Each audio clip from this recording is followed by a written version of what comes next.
Leave it at that. Okay. We're unmuting so that we can let everybody know that we're waiting for one more member. Oh. For everybody that's here and online, we're waiting a couple more minutes for one more planning commissioner that's on her way.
I'm gonna go ahead and get started. Yeah. My speech.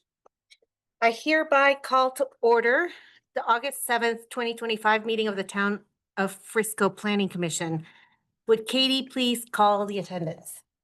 April Connolly, Here. Lena Lesmus, Here. Kelsey Withrow. If not present yet, sorry, Jess Forsythe, Here. Ira Tain, Here. Andy Stabile, Here. and Candace Day. Here. Thank you, Candace. The previous planning commission meeting minutes have been distributed. If commissioners have any comments or corrections, please voice them now. Are there any comments? Candace, you're good online? I'm good, thank you. Anybody opposed? Being none, we will move on. First item on the agenda is public comments on things that are not on tonight's agenda. So this is a meeting of the Frisco Planning Commission. Any public comments that anyone in the audience may wish to make on a subject not on this evening's agenda may be made now. Citizens making comments should state their name and address. For the record, be topic specific and limit comments to no longer than 3 minutes. Is there anybody in the chambers that would like to make a comment on something that is not on the agenda? Seeing none, anybody online, raise your hand. I see none. So we are now going to move on to our public hearing. There are 2 items on tonight's agenda, and letting everybody know that agenda item number 2, a sketch plan of a major site plan application for a proposed townhome residential development on 212 South 6th Avenue has been postponed. Canceled. It will be Oh. rescheduled and renoticed. Canceled. So we will just be tackling the first item on the agenda. So with that, I will move on to agenda item planning file number MHA 24-0005, a final site plan of a major site plan application for a proposed multi-unit residential development consisting of 11 units located at 200 North 7th Avenue, Lot E2, River Pines subdivision, Outlot E, replat at River Pines, and planning file number CU-24-0001, conditional use application to allow for less than 20% of mix of uses in the mixed use zone district. And I'll turn it over to Chris for our staff report. I'm Chris Valdez, the principal planner with the town of Frisco, and today we're going to review a multi-unit residential development proposal at 200 North 7th Avenue. This review focuses on the final site plan, which is the final design phase for the Planning Commission to vote on the major site plan application and the conditional use permit. The Planning Commission can approve with conditions, deny the application, or table it for another hearing while giving the applicant and staff information on what further is needed to make a determination. So for the project overview, the previous sketch plan application totaled approximately 55,000 square feet, was subsequently reduced to approximately 45,000 or 44,000 square feet, and has been further reduced to the current level of approximately 43,000 square feet. And the application shows 11 market rate units. The applicant has reduced the number of units in their proposal from 19 to 11 units. They've also lowered the height of the buildings on the north side of the property to reduce shading for the neighboring property owners. The neighborhood mainly consists of single-family homes. Since its construction in 1970, the property has changed from mixed use to residential use. In 1993, the town council approved a plan to convert the old Villains Lair building into all residential. The property is located in an area with a mix of different residential styles and materials. Staff has reviewed the current application and believes it meets the goals of the 2019 community plan. The property covers approximately 85,000 square feet or 1.96 acres, with a developable area of approximately 58,000 square feet or 1.33 acres, and a lot frontage of 271 feet. It proposes approximately 58,000 square feet of open space, exceeding the required approximately 4,000 square feet, and has a lot coverage of approximately 26,000 square feet, well within the 60% maximum limit. All setback requirements are met, and the proposed building height is 45 feet, which is technically pitched, but we'll talk about that more in a little bit, which complies with the maximum height allowed. The project proposes, once again, 11 units, staying below the maximum of 19 units allowed. The drainage plan was approved by the town engineer, who provided comments and suggested conditions for the building permit.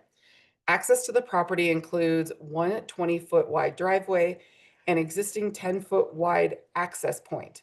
Additionally, non-vehicular access is addressed with the implementation of a new 6-foot sidewalk for pedestrian access to North 7th Avenue.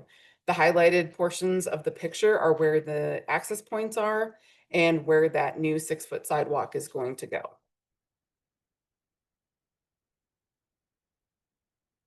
The project will provide 47 parking spaces, there are 43 required, including 2 tandem spaces in the garages, however, pending Planning Commission review. For snow storage, a proposed area of just over 3,000 square feet, which exceeds the requirement of 2,700 square feet. But concerns about wetlands have led to a condition for the wall height at the end of the drive to prevent snow from encroaching into the wetland setback. Unit 105 is classified as a 4-bedroom because it has an office that meets the definition of a bedroom, but it only has 3 parking spaces. To resolve this, the applicant must either change the layout of the unit so it no longer qualifies as a bedroom, or assign an additional visitor spot to Unit 105. And the Planning Commission must determine that the tandem parking layout is functional and complies with at least 2 of the 4 criteria in the code. In the recommended findings, number 3 states the Planning Commission finds that the layout of the tandem parking is functional given the layout and design of the building. Adequate storage space is provided, so the tandem parking does not need to be used for storage. So if the Planning Commission agrees with that statement, it is part of the findings. And I wanted to show a comparison of what we started with in November of 2024 for the west elevation to what we see now for the August 2025 elevation, west elevation. This is the April 2025 rendering is what we saw at the last sketch plan hearing. We had a total of 4 sketch plans or work sessions on this. And then the August 2025 rendering, and this is a larger version, so you're able to see more of the detail. And I've done this for each elevation. So this is where we started in November with the east elevation. This is today's drawing. And this was the last sketch plan hearing where we saw in April 2025, and then now today. And this is a more detailed look at it. This is the south elevation that we started with in November. And the bottom one is the current rendering. This is what we saw at the final sketch plan and the August today. And this is a detailed view of that south elevation. And then the north elevation, this is what we started with in November. And then we went to the one you see on your screen on the bottom for today. And then this is a comparison of the last sketch plan to what we see today. And this is it in more detail. So building materials, the applicant has presented a material board for the Planning Commission to review. If you want me to pass them around, I can. They're on the table here. Displaying the proposed materials, colors, and finishes for the project. The board includes samples of brick, stone, metal, along with corresponding color that reflect the overall design vision. The purpose of the material board is to ensure that the selected materials meet the code. And now for the conditional use consideration. So conditional use is a use, which because of its character, size, and potential impacts may or may not be appropriate in the particular zone district, and which may be undertaken, if at all, only in accordance with the provisions of section 180-2.5 of the code, which discusses development processes, permits, and approvals, and describes the applicable procedures for site-specific development provisions. By it being identified as a conditional use, a determination has been made that the use is generally appropriate in the zone district. However, it is a use that may have particular impacts that need to be addressed. The conditions of approval are limited in scope to addressing the impacts of the use on the surrounding area. The River Pines PUD is primarily zoned for residential use and is surrounded by residential areas, making it more suitable for housing rather than commercial activities. The community plan emphasizes the importance of ensuring that new developments harmonize with adjacent neighborhoods. With nearby single-family homes and residential developments, the proposed application aligns with the goal of maintaining a balanced community of full-time residents, second homeowners, and short-term rentals. The density proposed by the applicant is allowed under the mixed-use zone district. Staff has determined that the requirements are now met because the density has been significantly reduced. There is also less overall square footage and a lower height on the north side of the property. These changes were made in response to public comments from previous sketch plan review meetings. The proposal fits with the nearby residential areas and resembles the look of existing homes around them. The application meets the conditional use criteria by reducing negative impacts in key areas. A traffic study was completed and reviewed by the town engineer. According to the town engineer, the study shows only a slight increase in traffic, so no changes are needed according to the code. The design includes measures to reduce noise, vibrations, and odors, ensuring that nearby properties should be minimally affected during construction. The property already has a building, so basic infrastructure and services are in place to support this application. The applicant submitted a utility plan, and the town engineer and Excel Energy shared feedback on the utility requirements needed for the building permit and any easements required during the final plating process. If the application is approved, the applicant or their representative must pay all the necessary fees. And then for number 6, staff does not recommend any special conditions for the conditional use permit. Now, the Planning Commission has provided comments to the applicant in prior meetings. The commissioners acknowledged improvements in the building's appearance and raised concerns about the 45-foot height next to a 25-foot structure. They questioned relocating the man-made wetlands and expressed mixed opinions on potential parking issues due to the increased bedrooms. Support was given for a pathway along 7th Avenue with requests for better transition to neighborhood properties and a or sunshade study to ensure compatibility. Suggestions included reducing building size, considering a four-way stop at 6th Avenue and Main Street, and using a darker color for the metal roof to reduce reflectiveness. You all highlighted the need for the pathways winter maintenance along 7th Avenue. The applicant did not submit a sunshade study for the revised drawings. However, this isn't a requirement by the code, but the Planning Commission can request additional materials as part of the conditional use permit. Also, the traffic study, once again reviewed by the town engineer, did not rise to the level of requiring any street improvements. And staff does have some recommended conditions. The Community Development Department has reviewed the major site plan and the conditional use permit for a new residential multi-unit development at 200 North 7th Avenue. Based on the findings, the staff recommends approval of the application provided the 9 conditions can be met. And so this is the first 3, and then this is the rest. And then for those referral comments, you can see that in one of the attachments to the staff report. And then we do have a recommended motion, but first I'll open it up to questions. Great, thanks, Chris. So now I'll turn it over to questions of the staff. And Ira, we can start with you if you have any questions. No questions at this time. Jessica? Thanks. Just one, the first condition was a little unusual. If you just walk me through the logic in that condition. Yeah, absolutely. So this is the first time we've seen an application that is 2.01 to 12 for the roof pitch. The code defines a flat roof as 2 to 12. So they are coming in at 0.01 to make it a pitched, quote unquote, pitched roof for the 45 feet. So we are asking them to provide verification that they can meet that as a pitched roof. Hence the condition. Primarily is the contractor to show he understands what that roof pitch is gonna be and that he says he'll meet it. So like a flat roof would be 0. 0 to 2. 0 to 212, we still call Yeah. it 212 flat roof. Yeah, And this is a what? 2.01. And so it's just above, 2.01. it's just above 2. Yeah, And so there's, okay. Got it. so technically it meets the letter of the code. Got it. Okay, thank you. I Andy? A question about the secondary access road.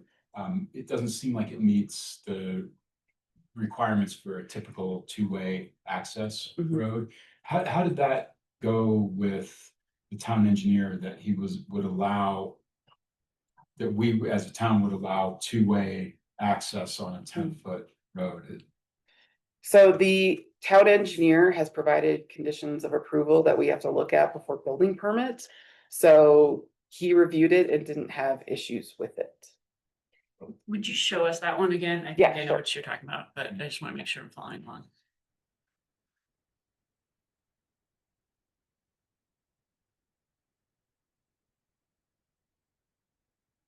So this is what, So you could get two-way traffic on that road Because it's, and it's only 10 feet wide. got it. And those are above and beyond their minimum required parking stalls, right? correct. They did that in response to the community saying they wanted more parking. And so they've provided, one of these spots over here is for unit 105 and the rest are for guests. And then they have these 3 guest spots and then the guests would hopefully walk across the bridge here to the units. And so the town engineer would rather see a two-way access on that road rather than expanding the driveway. Correct. Okay. All right, thank you. Welty, any questions of the staff? I mean, mine was to the condition on the roof, because to me, it sounds like they're trying to skirt 35 and get 45 on a flat roof with just a ditch up. Is that, there's nothing in the code that says it needs to be a percentage over that? It's just needs to be 0.01 above to be classified as a pitched roof. Mhm. Okay. A rounding factor also. We do have a rounding factor. You see it for density. It doesn't apply to this. And I guess at what phase of building would we get clarification that that's how it was built and that it is in fact? Yeah, so my hope is to get not my hope, the condition is that we get a acknowledgement letter from the contractor And then we will get a roof ILC improvement location certificate at the time that the roof is put on, so we can verify that it does indeed meet that pitch. Okay, and can you quantify like what in real life, like what that 0.01 is? Is it 4 inches? Is it Well, over 12 feet, it would be 1 foot? 0.1 foot. So it would be about an inch and 12 feet would be the difference. It's It's a not flat really roof. noticeable. You wouldn't really see the difference. It would be something that would have to be checked mathematically. You wouldn't be Is- able to look at it and say, oh, that's a 2.01.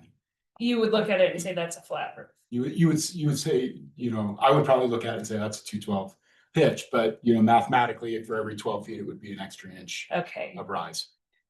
all right. And then is there snow storage for this pathway to this parking? Mhm. And they would just be clearing that? Cause I know there's snow storage concerns. Mhm. So because this- of the extra parking, or that they might Yeah. block it, or they wouldn't be able to remove it if there was cars parked there. Okay. So this right here, they're required to put up a wall Okay. so that the snow doesn't get pushed into here.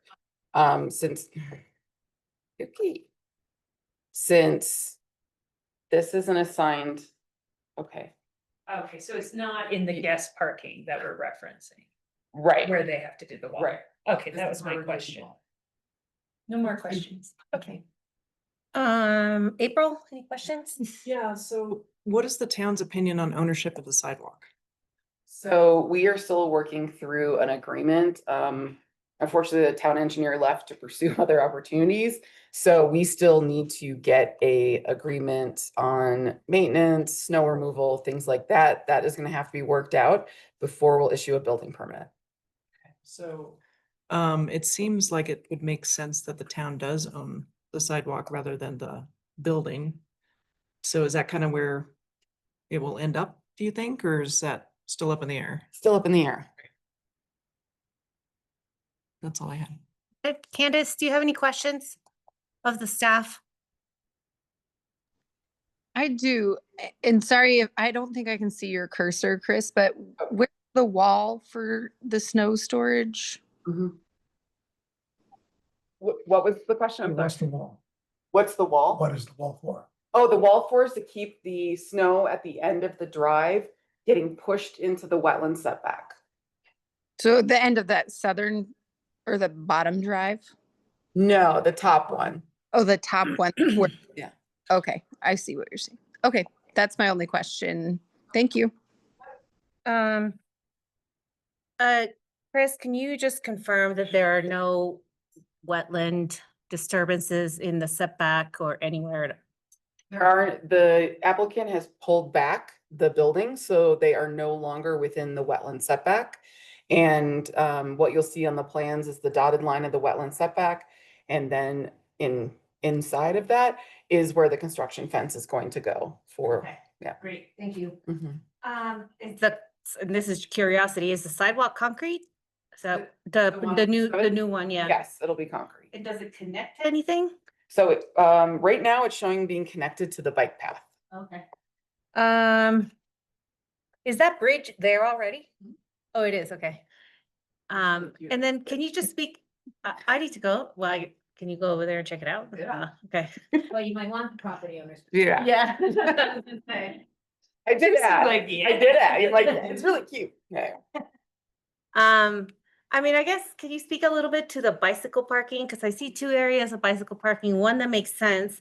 And then this other one is kind of like out in no man's land. Yeah, so we have the bicycle parking outside of building C there on the diagram. I'm gonna stop using my cursor since it doesn't seem to be working.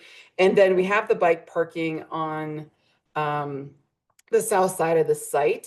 So the thinking was that you do your bike parking there and then you're gonna connect right to the bike path around the corner. So, but that's exterior bike parking for people. I do wonder if these visitor spaces are gonna be taken up by people who then go use the bike path who aren't owners, but that's a management issue. But every single garage has bike parking inside of it as well. Oh, okay. So does that exceed the town code or is it meeting. They're meeting the town code for exterior bike parking and interior bike parking. Is it more than the town code or just what the town code requires? Because it seems like a lot, I guess, Mhm. but, You know, I don't know the exact number of parking, bike parking. I was just curious. Mhm. All right, those are all my questions. So now, Can I just do one follow-up? oh, question? sure, go ahead. On the, just on the height, like, so you're saying that it's 45 feet, you go up to 45 feet with a pitched roof, but 35 feet if you have A a flat. flat roof. Mhm. And that is if it's residential or commercial. So the CUP is irrelevant in that. Okay, thank you. All right, so now we'll turn it over to the applicant for the applicant presentation. Come on up to the podium.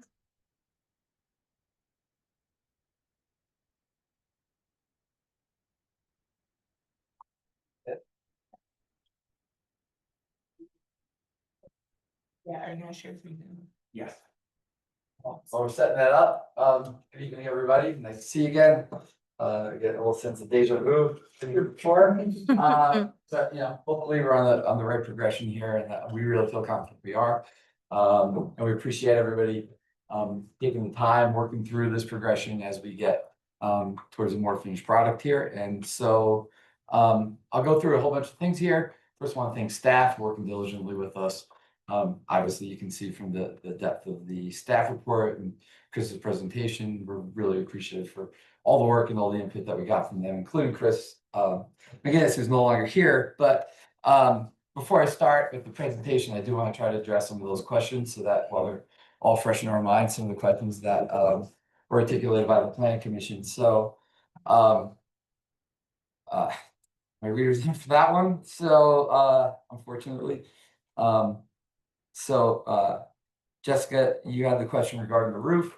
So yes, we technically meet code. It's not the steepest roof in the world, but it does meet code. The other thing that I want to stress is we are not at 45 feet in, if we could put up the, Yeah. some of the illustrations of the Let me building. scroll down. So in a lot of areas, the building's 38 feet, 39 feet.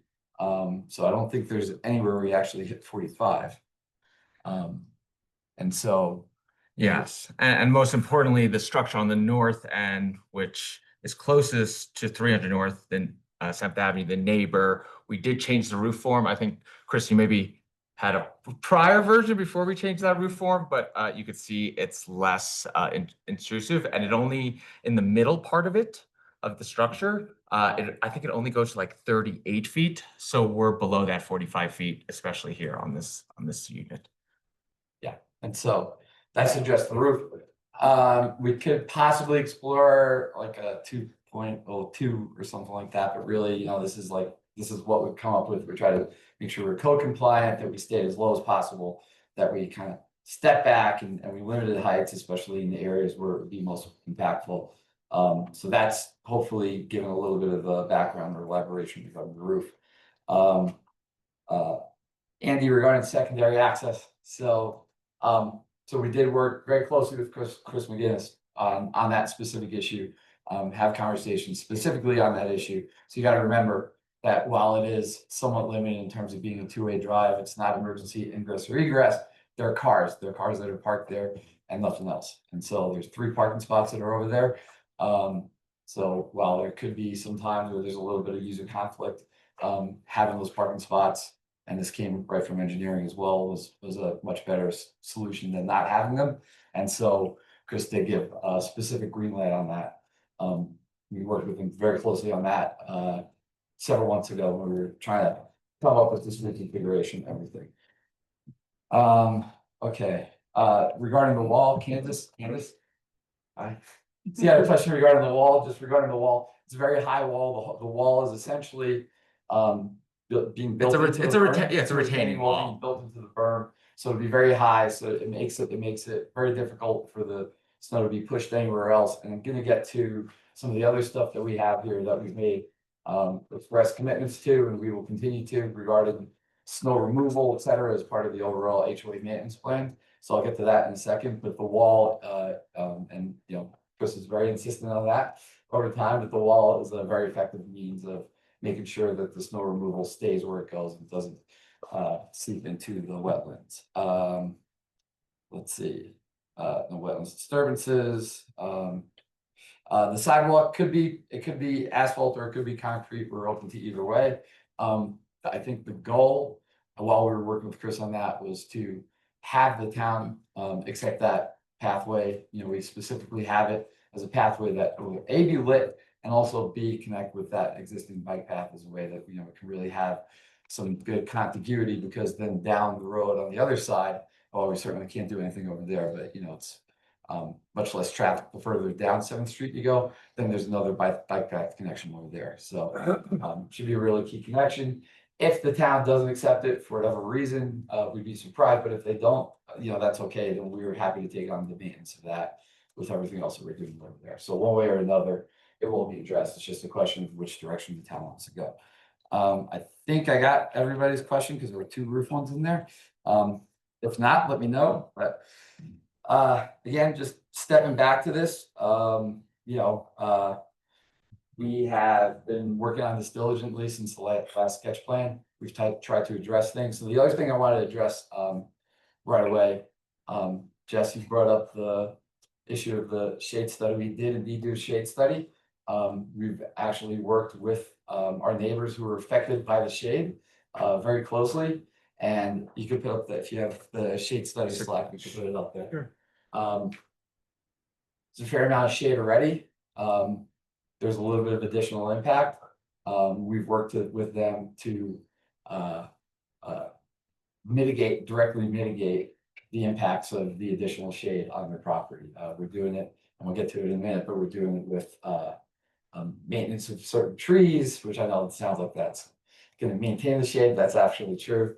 And also kind of bringing them into our snow maintenance program so that, you know, whatever the impacts are from lessened snow melt or lessened sun exposure can be addressed and ameliorated from the actions that we take. So with that said, I don't think I need to go too much into detail. We're down to 11 units. You guys know we started from 20 units of density from the other proposal, and now we're down to 11 units. We've tried to reduce everything that we could, and that includes making the adjustments on the bedrooms. Just as a matter of house cleaning, we're absolutely fine with all the conditions of approval as set forth in the staff report by Chris, and we're absolutely fine with those. We're not requesting any modification or any change to any of those. In terms of the site plan standards, again, height, we meet height, and including with the roof pitch as 2.01-ish or so as it is, setbacks, open space, lot coverage, density, steep slopes, access, non-vehicular access, parking, snow storage, building variation, no duplication, roof design, building materials and colors, no encroachments into wetlands or the wetland setbacks whatsoever. So with all of those things, and I think the staff report reflects that as well, we've met all the development standards that were, you know, previously at one point in time or another, somewhat of a concern. So with that, what we've tried to do from the last meeting is really heed the input that we got from you guys, including dead end as far as changing around, filling out those wetlands, putting the other ones. We tried, we thought about it. We were like, I put a big explanation by that from the last time. Yeah, they don't like it. Even if it's man-made, you know, it's there. So we dealt with the reality that we had as far as that goes. But the mitigation measures that we adopted, we lowered the roof lines, we lowered the overall height. Like I said, for the most part, the significant portion of these structures are under 40 feet, not just under 45 feet. We have the density reduction. We increased the guest parking by 3 additional spaces. We utilize that space in the most, where I think everybody agrees, including a lot of people in the community, in the neighborhood. That's the best use of that space, to take that and use that for additional parking to ensure there's not going to be parking on the street. Direct path, you know, we've moved along with that from conceptual to, you know, boots on the ground, and the direct path is absolutely a commitment of approval for this whole thing. And we're going to build a direct path, whether or not the town accepts part of it, whatever it is, and the direct path will be lighted. We have also committed to vegetation control, both on our side of the property and just in that general area. We noticed this when we had open houses. We've had a whole bunch of open houses here with the neighborhood, but when we had open houses, this summer, you can see where some of the vegetation makes the visibility even more of an issue. So one of the things we're gonna work on is making sure that vegetation, there's not overgrowth of vegetation that creates visual impacts in terms of driving, in terms of pedestrians, et cetera. The right path's gonna significantly help both the pedestrian issue and as well clearing that vegetation, because you can trim the vegetation right along there. And just FYI, and it's not really, it's really an academic issue, but you're allowed to trim vegetation even in wetlands, provided you're not pulling them out of the ground, which we will not be doing. So we go to the next slide. Sure. More mitigation measures. So traffic control enhancements. We have stop signs that go in both driveways. We're still looking into the notion of having a mirror on the corner, where the somewhat blind or ominous bend is in the road, so that everybody can see everything a little bit better. People can see cars, cars can see pedestrians, et cetera. In terms of visibility enhancements and noise mitigation, we've made commitments, we've made formal written commitments to extend the berm on 7th Avenue and enhance the landscaping thereon. We are replacing the fence on the north property line. Part of it's been knocked down or something like that over the years. We're going to extend it, and good chance we're going to replace the entire fence. We're, working closely with the neighbors on that. We are collaborating on tree preservation and designation of significant trees, and making sure that we preserve all the old growth trees that are in that area in between the property to the north and our property and our development. And we've walked the property several times with our neighbors to address that and to try to come up with, at least conceptually right now, which trees we're looking at, what we can do. And certainly there are a lot of trees that can be saved as far as that goes. Not all of them, but fair amount of them. The hot tub decks will be solid railings, so hot tubbing is much more of a private endeavor than a public endeavor. So this way, nobody's looking at anybody as people are enjoying their hot tubs. The drive aisle access and parking restrictions. The drive aisle is a fire lane. We're not allowing parking in the drive aisle. I'll get to the HOA declaration in a second in more detail, but we're defining all the parking restrictions, et cetera, in 7th Avenue. And we're committed to meticulous management of everything related to parking here. Moving forward. So short-term rental regulations. Jess, we also took your suggestion. We're committed to a 4-day minimum short-term rental regulation. So it's less of a party central and more old people like me just sitting around the living room. Vehicle maximum for all rentals and registration of vehicles. And a lot of these are things that I've implemented for a lot of other clients that are HOAs that are trying to rein in the impacts of short-term rentals. So a lot of these have tried and true practice over the years. Designated short-term rental property manager, contact availability within 1 hour, restrictions on quiet hours, and penalties and fines for violations, prohibition on parking on the street. So that's something that we can do as an HOA, even more so than the town. Take that above and beyond, make sure that nobody's parking on the street at any point in time. Maximum occupancy for all units, which is going to be strictly enforced based off bedrooms of the unit.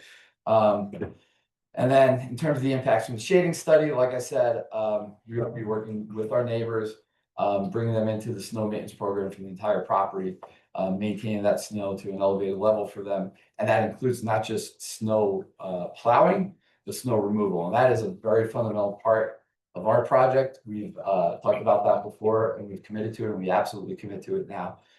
That's not very uncommon to have a snow removal program like that for multifamily, because of the fact that you're going to necessarily be dealing with tighter quarters, necessarily going to be dealing with an access that more people are reliant on. And so we're bringing our neighbors into the snow removal program as well. So to the extent that there's more shading, removing the snow is the best way to deal with that. So next slide, if we could. So here are the HOA constraints that we have. And with these HOA constraints, it's not a condition of approval right now, but we're more than happy to have this as a overall condition of approval. That staff has the opportunity to take a look at the declaration when it's produced, which would be building permit time, or it's like CO. No, it's before CO. Before CO. And Katie's telling me no. No. Somebody wants to see it. Somebody wants to see it. Yes.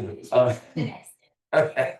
You know No, we will commit to not. But the point is, so where we're committed to is no parking on 7th Avenue. I'll go through this quickly. What we're gonna do for the guest parking, there's a lot of discussion about that whole notion that behind the guest parking, there's snow storage. So for guest parking more than 4 hours or overnight during winter, guest parking must register with the property manager, leave a contact number, and be able to move vehicles in a timely manner to accommodate snow maintenance activities. It's actually not that uncommon, and something that you have to do.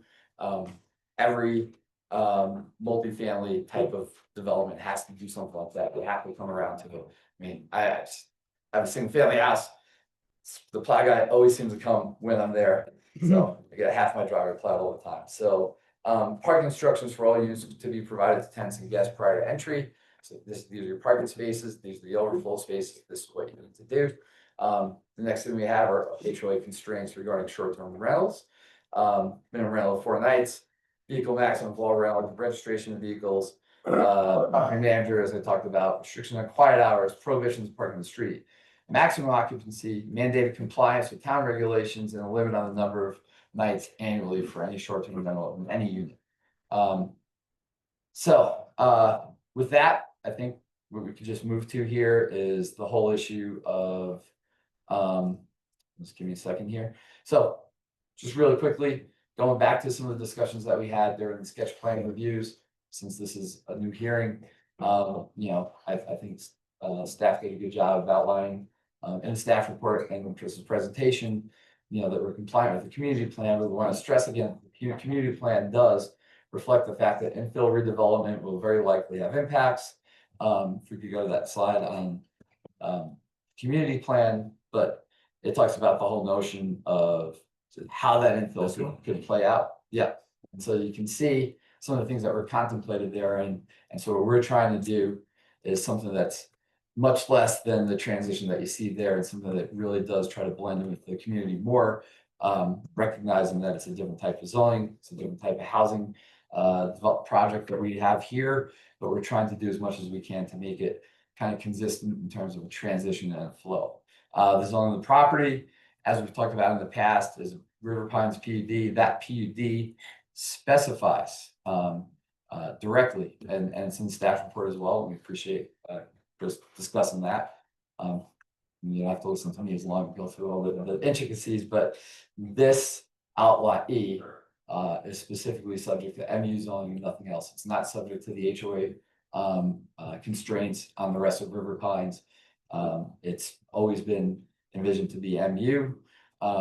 This whole area was kind of changed around to be a transition from the single family homes further down, further to the west, coming down to this, and this is the whole vision coming onto this property being MU. So what we're doing here is something that, really, as we've talked about, at one point in time, you could see where commercial might have made sense, but really commercial doesn't make sense here. That is really anachronistic to the way the pattern of the community has developed.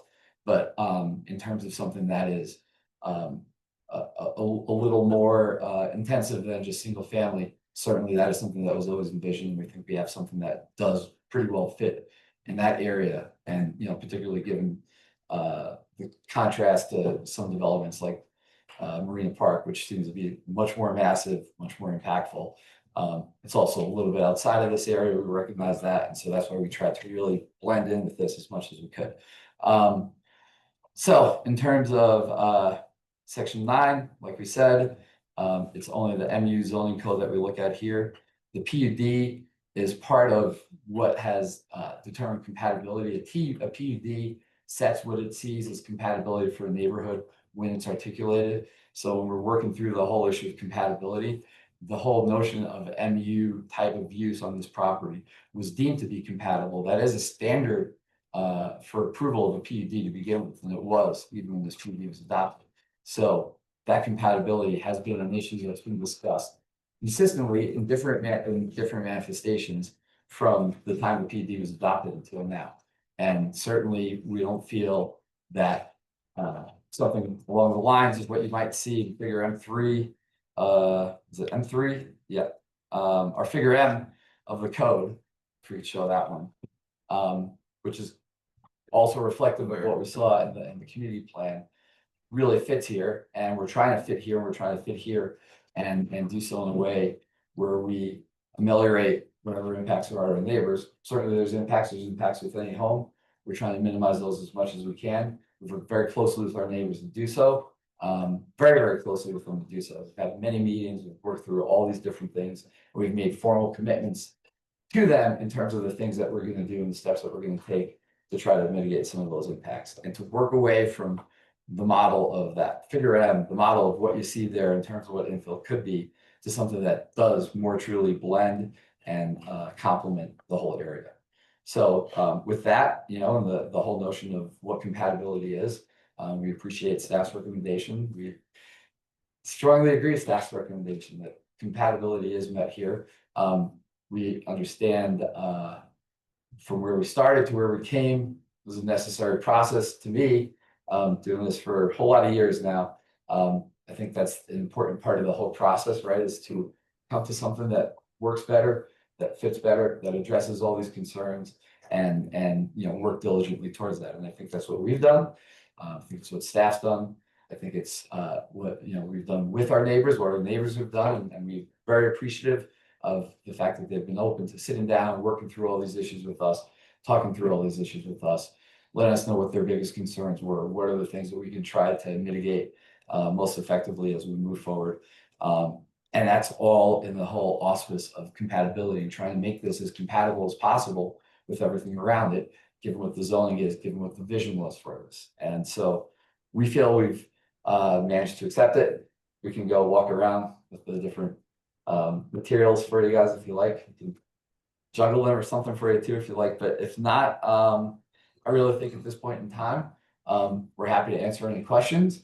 And we would respectfully request approval. And like I said, we are happy to make a commitment regarding the HOA measures that I formally represented to you guys here today as well. Outside of that, conditions of approval seem great to us. We appreciate everything and we appreciate you guys sticking with us through the many different manifestations that we've had in this. So thank you very much and happy to answer any questions. Great. Thank you. Any questions of the applicant? Ira, you wanna go first? Yeah, it seems like I've seen you a few times now. Yeah, right. My first question, maybe you mentioned it, this trash containment wall, you know, the retaining wall, Yeah. what is that gonna look like? What is that gonna be made of? Are we talking about the wall in the east end of the property?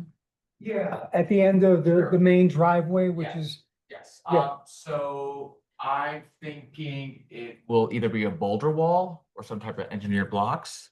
Well, like a proper retaining wall. It's holding up a lot of dirt over there. So I'm still, Chris still wants to see dimensions of that wall. So I'm gonna ask my architect next week to get that for her.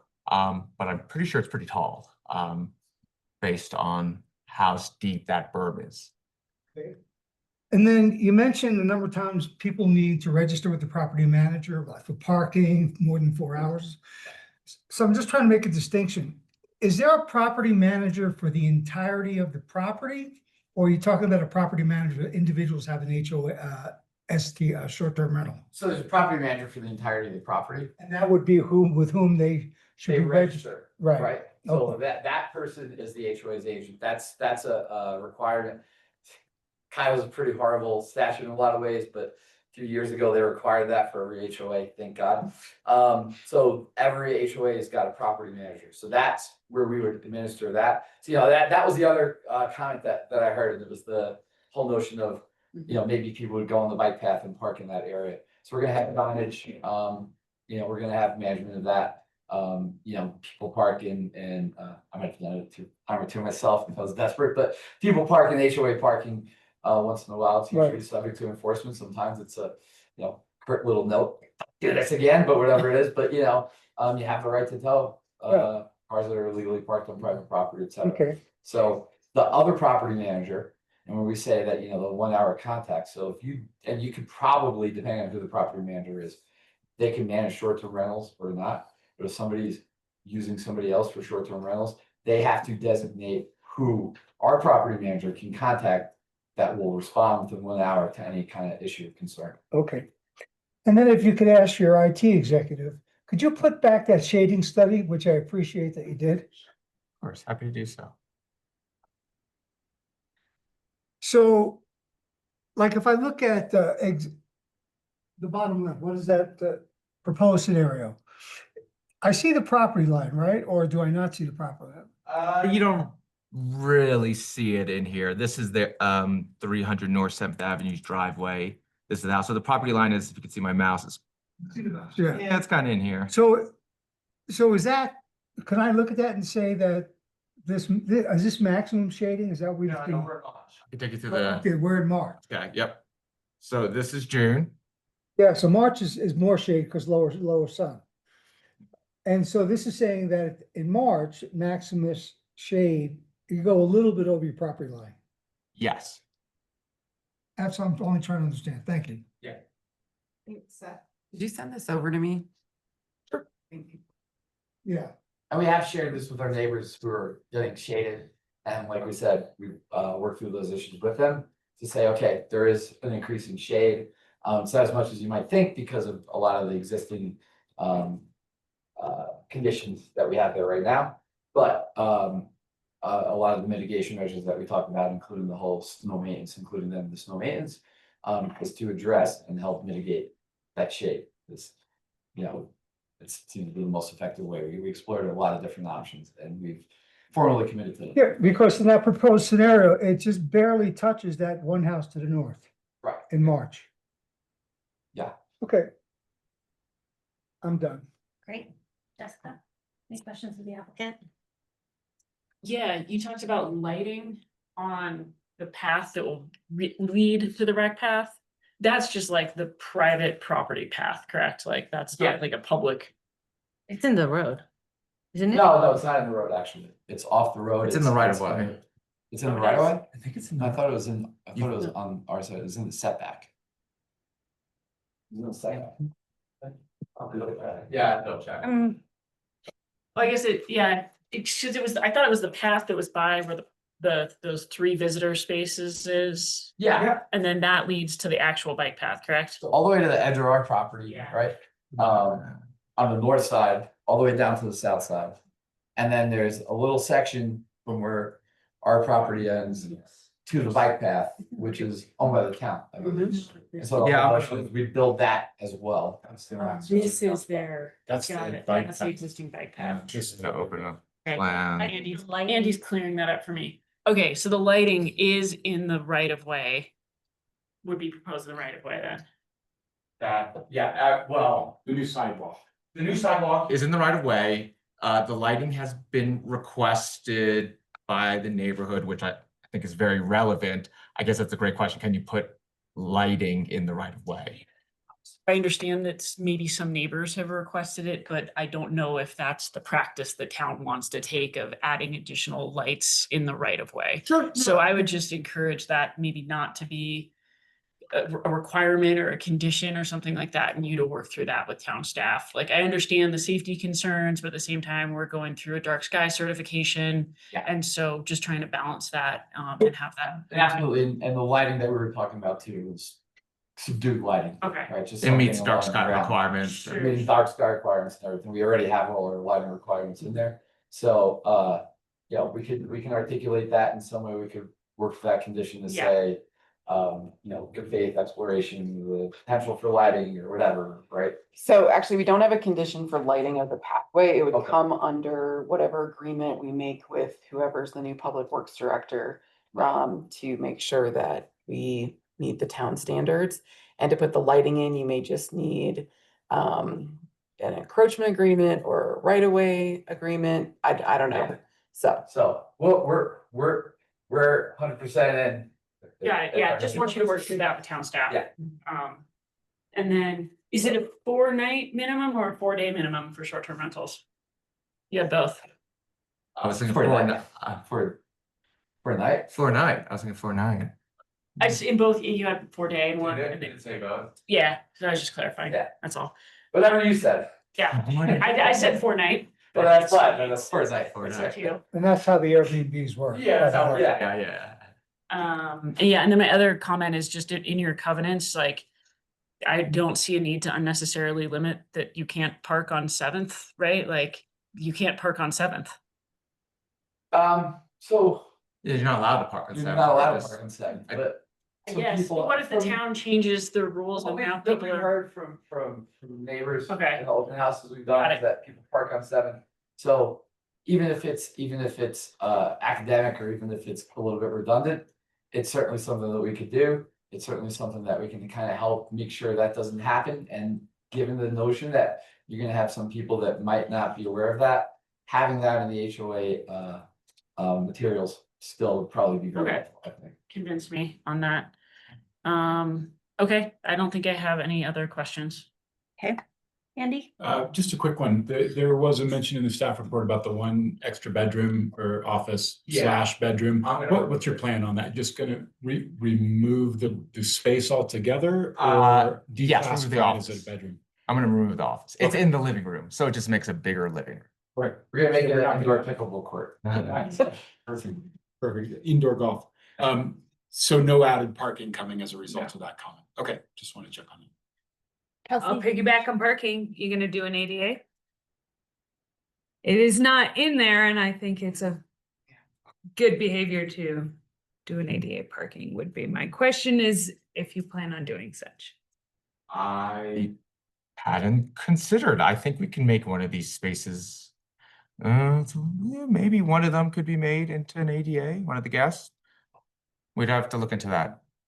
Spots all over the bridge. No, there's 3 guest spots over the bridge and 3. Over the bridge and one, make an ADA ramp on the bridge.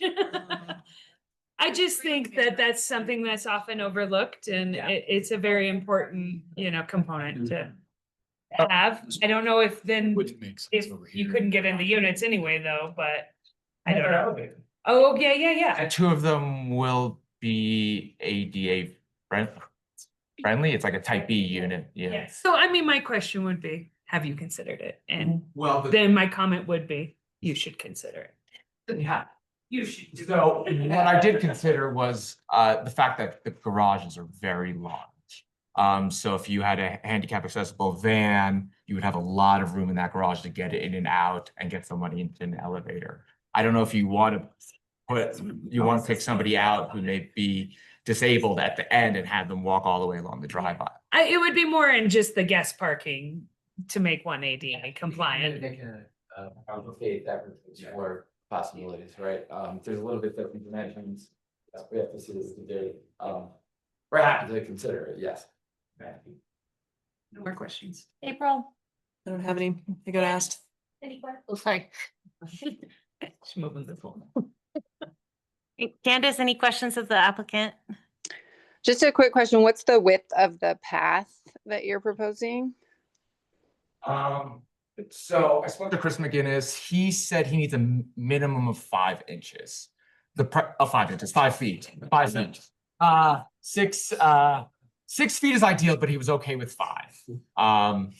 So I also proposed, I reached out to Chris yesterday about whenever we get a new town engineer on board to go actually walk out there, go look at, where are little tight points. There's this one big beautiful tree like right in the middle that would be right on the sidewalk. Maybe we could take that one tree, but push, have room for more snow storage elsewhere. So it'd be nice to like go walk that side with you. Gotcha. Okay, that's all I've got. Thank you. Definitely not issues. My question is also on the bike path, or you called it a bike path. So is it on grade or is it? Bike path. It's a nice walkway for the neighbors to be able to stay out of the street. So currently they walk in the middle of the street and then they hit that corner and then there's cars coming around the corner. Here, at least there's a nice sidewalk that's plowed, because what happens in the winter too is a lot of the snow builds up and the road gets narrower and narrower. So this will allow them pretty much to walk into town or walk to the bike path if they want to. There's a lot of testimony about dog walking and stuff, and so it's, To me, a sidewalk is a raised concrete on a, okay, so it is that. Is that, yeah. And then there's a ramp that goes down to the bike path or something? But there's a curb. Oh, sure. The curb. Yes, you got to come off the curb. Yes. Okay. I guess, so. Question, I agree with the comment on the lit sidewalk thing. I don't think you need to light up sidewalks. It's a nice I mean, I live right there and I know it's dark, but that's okay. It's not pitch black. So if you are considering lighting, I would say minimal, please. That would be my comment. It's not required by the code. And, it just sounds Safe. really not necessary. So, that is the only question I have. Thank you. Thank you. We'll be right here. We will turn it over to public comments. So now is the public comments portion of this hearing. When making comments, please identify yourself for the record by stating your name and your interest in the application. At no time during the hearing should the public speak directly to the applicant or to other public members and vice versa. All comments must be directed to the commission. Statements should be brief and non-repetitions. Is there anybody in the audience that would like to come up and speak? Come on up.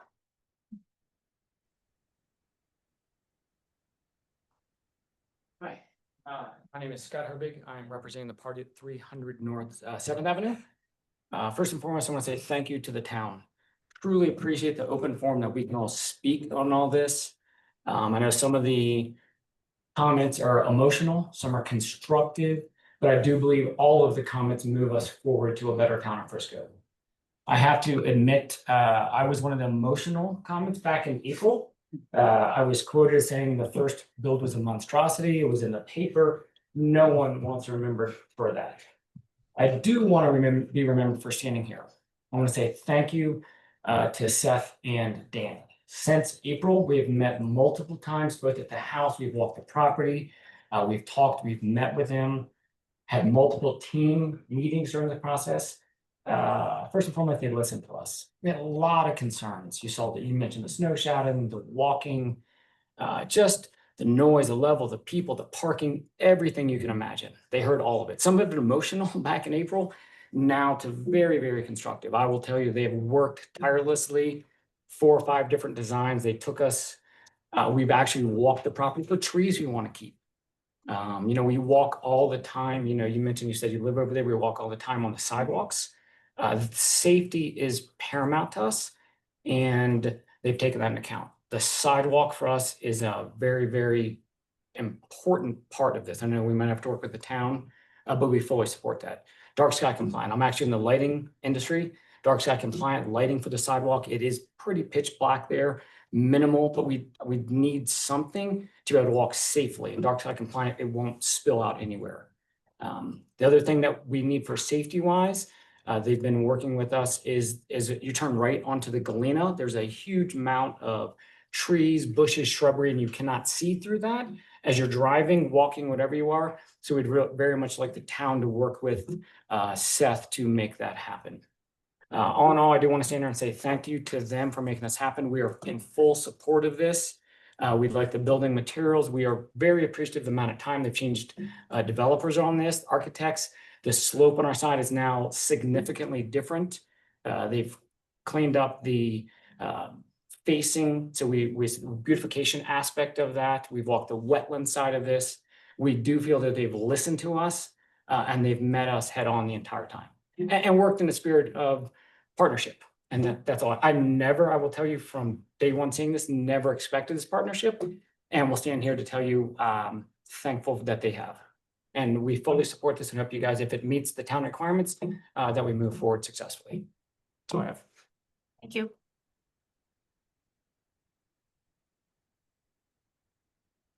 My name is Steve Wilson. I live on 6th Avenue or 6th Avenue in River Pines. So first of all, I want to thank the developers in town for making all these changes. It looks good to me. It looks like the change has been very constructive and very pleasing. So my concern is the traffic.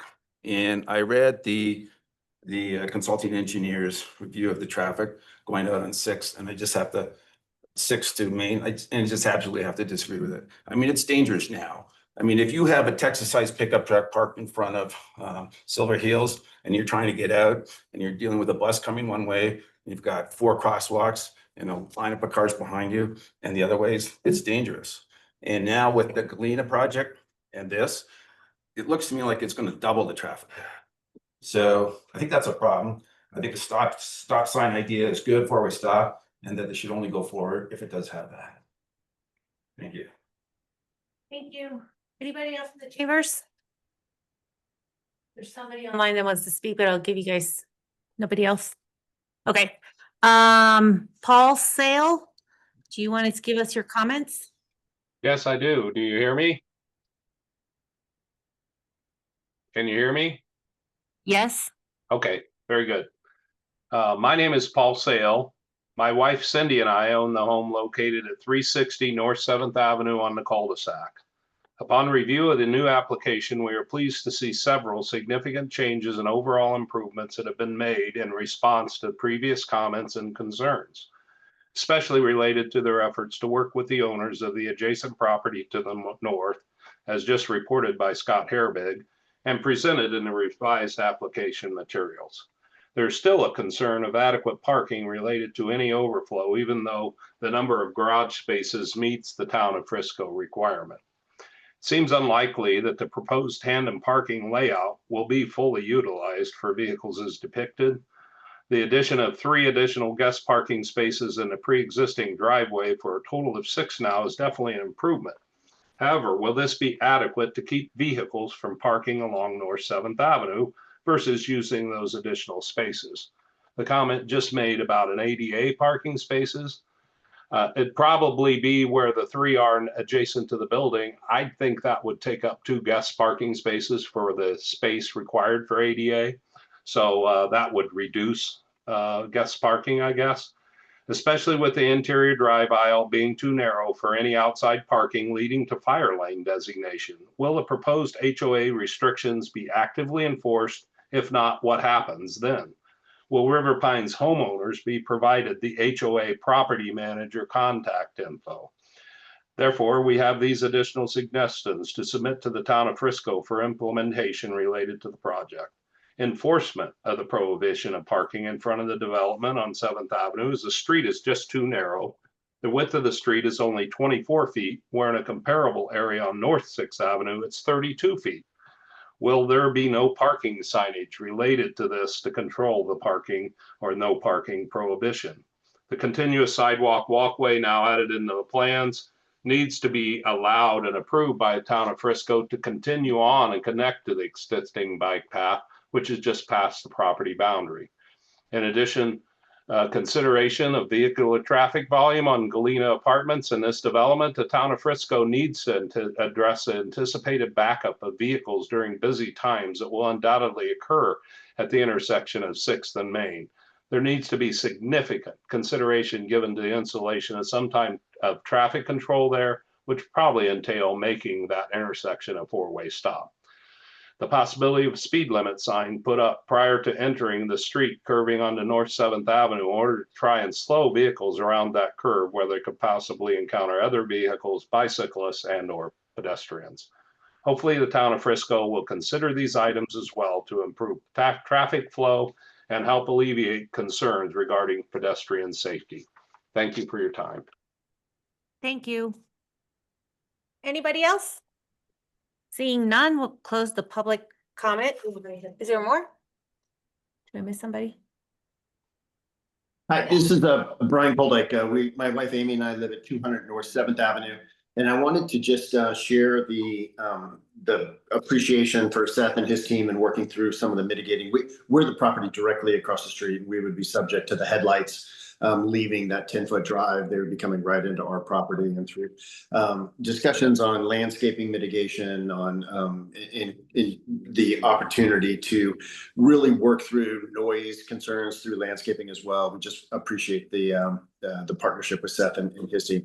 While we do share some of the concerns that council mentioned about the height overall, we appreciate the redesigns that have occurred since we began being involved in this process last year, and certainly will respect the town council decision as it moves forward. Just thank you. Thank you. And Brian, they have your letter, your email in front of them as well. Oh, perfect. Thank you, Chris. All right. Anybody else? Seeing none, we're going to close the public comment part of the agenda and move on to commissioner comments and a motion. Sure. So I know this has probably taken longer than anyone expected, but I think it's been a really great example of how we can work together. And I appreciate all the work that you guys have done to revise everything and get involved with the community. I don't have any problems with any of the items that the town wants to make sure get taken care of before this building permit is allowed. So as far as like, there's no bulk plane, there's, you know, the PUD, all of that kind of stuff I'm in agreement with. So I don't have any other comments on that. Okay, Kelsey? I would echo April's comment that this turned from a no to a yes, and the partnership now you have with your neighbors is fantastic. I mean, I'd like to say that you will commit to all your HOA docs, Danny, but you know, we've been promised things that we haven't gotten. So I want you to continue to be good neighbors and, you know, consider that ADA parking. I think it should be mandatory that there's parking, no parking signs on 7th. That is a bottleneck. And I think that the sidewalk is a huge contribution to the community. And I think furthers kind of moving this conditional use forward as a benefit to the community with the sidewalk. And I would echo, just from a standpoint as a commissioner and a public member, that 6th Avenue has become unreasonable. I think there's just, you know, I mean, I saw it out right outside of town in Bill's Ranch where there's not nearly as much traffic, but they put in 15 units of housing there. And now there's 2 4-way stops in a 1-block radius, or 3-way stops, to protect the new members of the community that are there, and that it has increased. And I think that what we're putting back into that corner between the 2 new projects mandates addressing the traffic at Main Street. I know that 4-way stops don't fix everything on 4th Avenue. Sometimes it's hard to get through at noon. But right now it's just, there's too many new people going in there, I think, without addressing some of the traffic issues that will arise and that are already present. But I think you've done a great job. I think this building has really come together nicely, and I wish we could be more creative with the wetlands, but we can't. And you know, you're fitting the code here, and I strongly think tandem parking is problematic, but I think you likely meet the criteria there. Okay. Yeah. Thank you. Andy? Yeah, I basically agree with the other commissioners, but I want to re-emphasize how appreciative I am of you working with the neighbors. I think that's something that often goes overlooked on a project like this, and clearly you've had some great outreach, and I think making a community out of that whole neighborhood is really going to be the outcome, and I appreciate the work that you've put in to working with the neighborhood and really listening to what they've had to say, what we've had to say, but more importantly, almost what the neighbors have had to say. It's made the project better. The sidewalk, I agree, is a huge improvement. I also agree, I would love to see, I saw no parking signs go up on my street we were inundated because we live right next to Zach's stop, and everybody was parking there, and this no parking signs went up and it stopped. And you know, it's a very effective tool, and I think that should happen over there. Other than that, yeah, definitely appreciative. I think the conditional use, we've always agreed, we didn't want to see commercial back there, so still in favor of that, and really appreciate all the work that you've done. I know it's taken a long time to get here, but hopefully we have a better project for everybody. So thank you.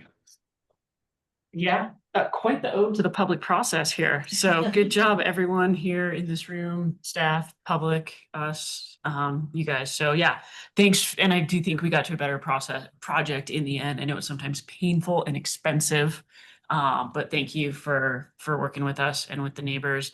Encourage the town next time you're doing some code update, if you want to define a flat roof as less than 3. We won't do this again. And I do encourage you to kind of give a review of the HOA docs. Yes, you can change them, but it's very hard to change them. Kind of an onerous process with all the property owners. So if they're giving you some things that help mitigate impacts on the neighborhood, you know, put an eye on those. Yeah, I can pass it along to Ira. Thanks. When it comes to me, there's not much left to say, but congratulations. I mean, you can't overemphasize how important it is to work with the community.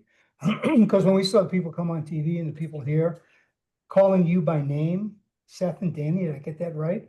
I learned it from them. I mean, I think that's to your credit. And I think your projects, it makes the road to approval a lot smoother for you and everybody else. As Andy, as Yeah, Yeah. Andy.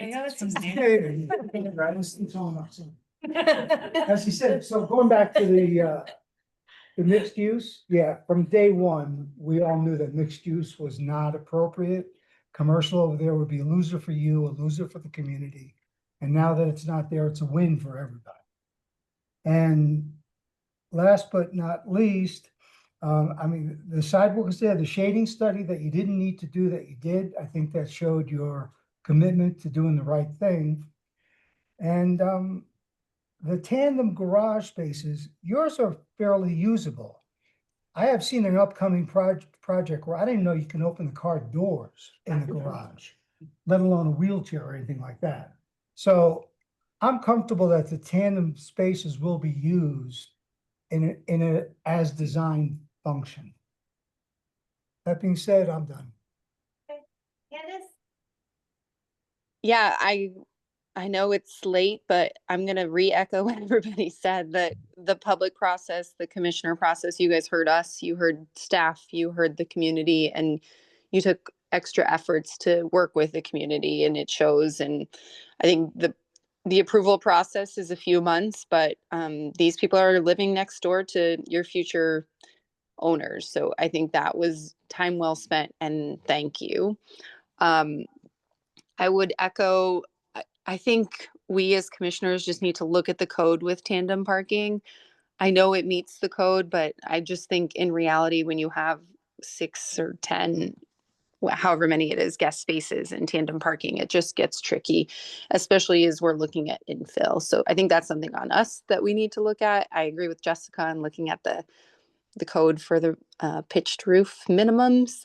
I agree with the public comment on ADA.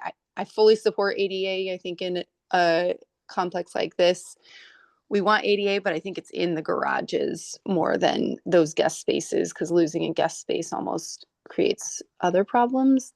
And then the last thing I'll say is the path sidewalk thing. I really appreciate you guys listening and hearing that. I would say a path is more appropriate than a sidewalk, both from a maintenance perspective and just connectivity. So I think getting bikes and peds off of the road in that blind corner is more beneficial than just getting peds off the road. So I would just encourage it to be maybe a little bit wider. I know that's not what anybody wants to hear, especially if they're going to maintain it, but I think that provides better connectivity. So that's my last comment. Thank you guys for taking the time.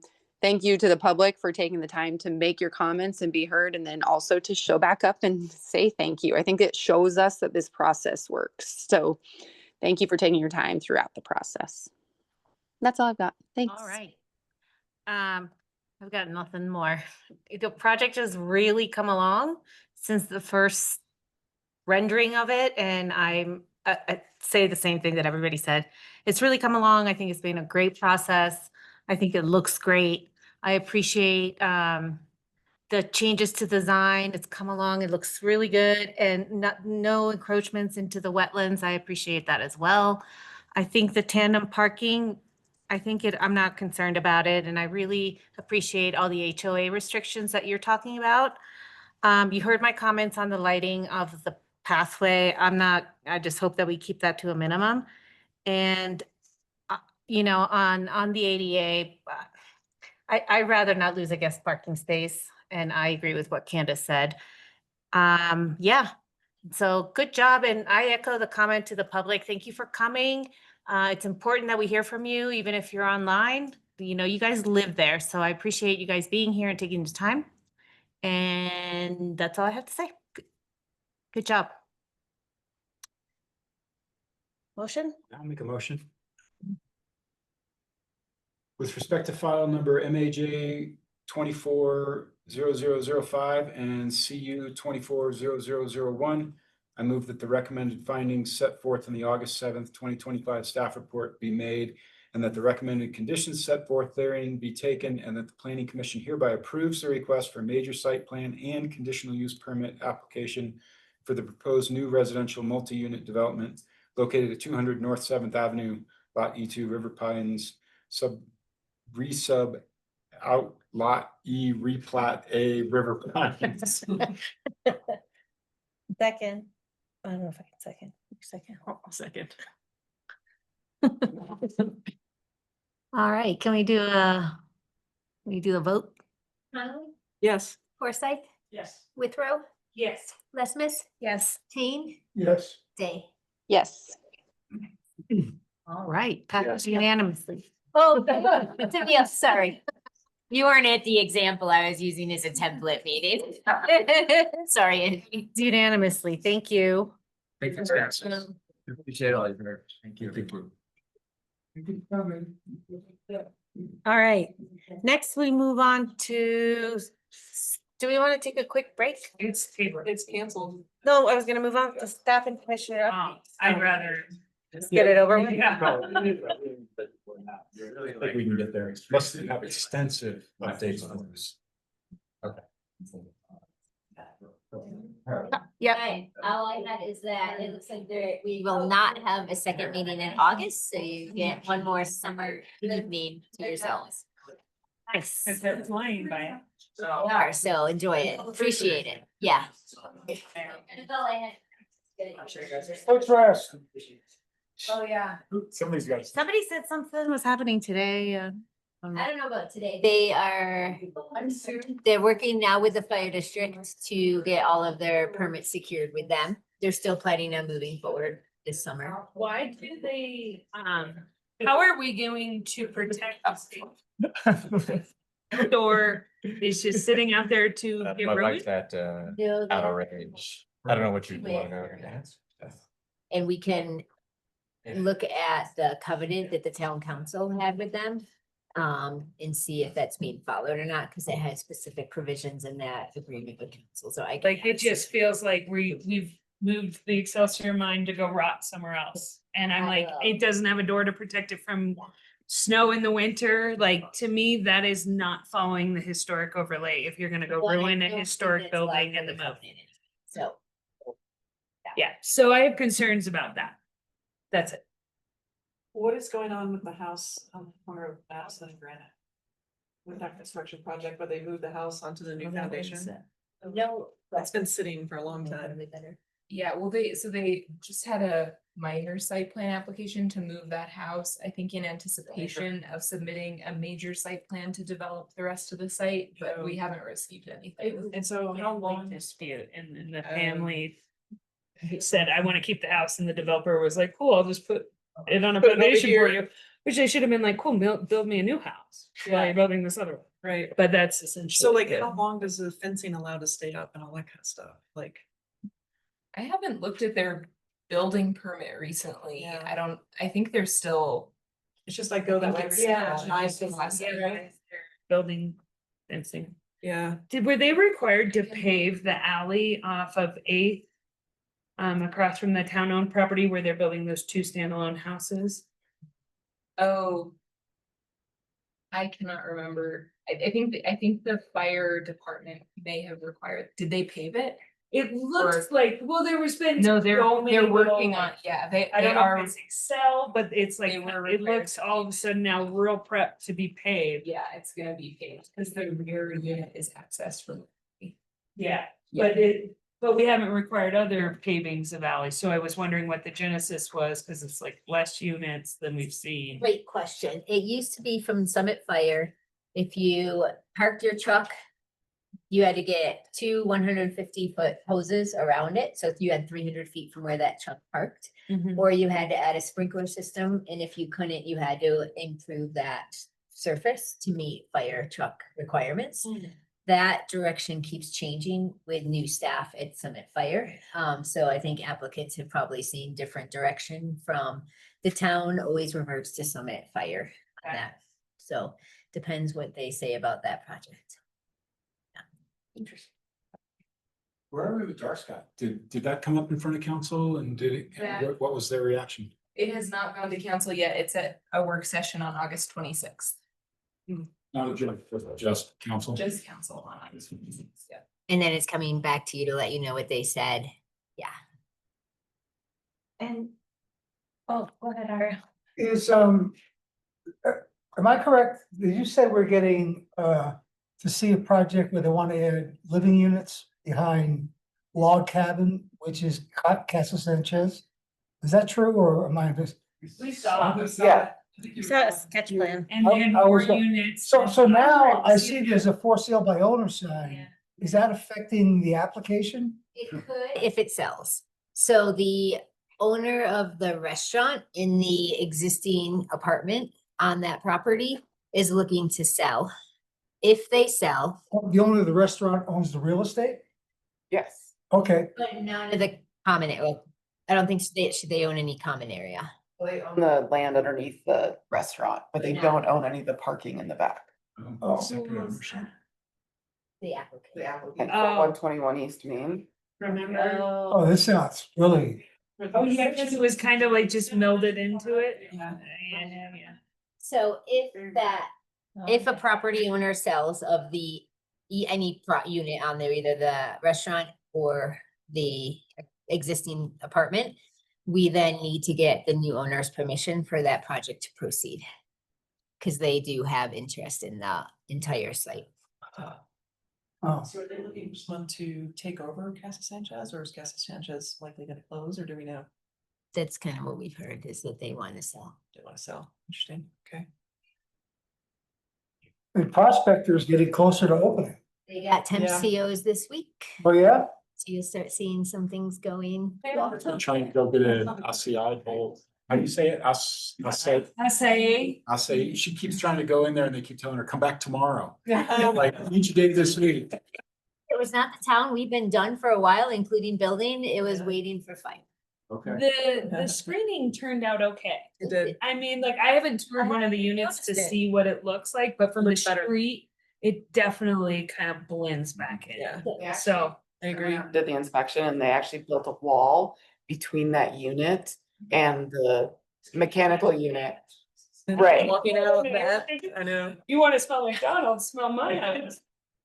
So they did actually erect it. You know how it was just a fence between when we went on the site visit? Uh-huh. They actually made it a steel wall. So with the same material that they used to cover the mechanical. Where? Yeah. I'm rooting for them. Yeah. Katie, one more question. Little statues. The covenant discussion, is that coming back? The housing covenant? Yes, part 8 will be at a special meeting on August 19th with town council where they scheduled 3 hours just for that, part 8. Why? I don't understand though, if the town wants more housing, then how we're making more expensive by changing the covenant for the next round of buyers. You'll have to talk to town council. Would it help if we tell town council how we feel about this? The more public input, the better, maybe. Is it like it's not clear to them? They're, Okay, they hear from only a very small group of homeowners. And I don't think that they hear from people who have a lot from people who have a different perspective. We have kind of 1 or 2 people who comment on a different perspective, but that is out it into does their, help get them a different perspective. or the same perspective as what they're hearing. It just, we're not getting a lot of different input since we've been working on it for a year and a half. They still are hearing the same input from who they talk. Is it better to include it in a comment in the packet? Or does it matter? I think it doesn't really, either one is fine, verbal. I mean, Lena gave a really great verbal comment one time that we were Thanks. put in the record, yeah, and you can listen to it on the recap. I mean, I basically said that, some of these things that people are talking about are maintenance issues of like just the responsibility of homeownership and I don't know. I don't even remember what else I said, but like, yeah. And we have a list that we put in every packet now as a reminder of who submitted comments, what dates, verbal or at council, so we're trying to keep them at least refreshed of what they've heard. And the special meetings when? Tuesday, August 19th. So is it starting at 3? I believe it's at 5, but don't quote me on that. I can check. So How's you that need for- Oh, comment. because you don't have an actual agenda.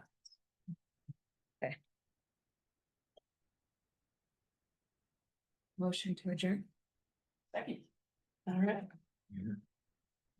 Thanks for dinner. Bye, thanks. Nice. I couldn't cancel my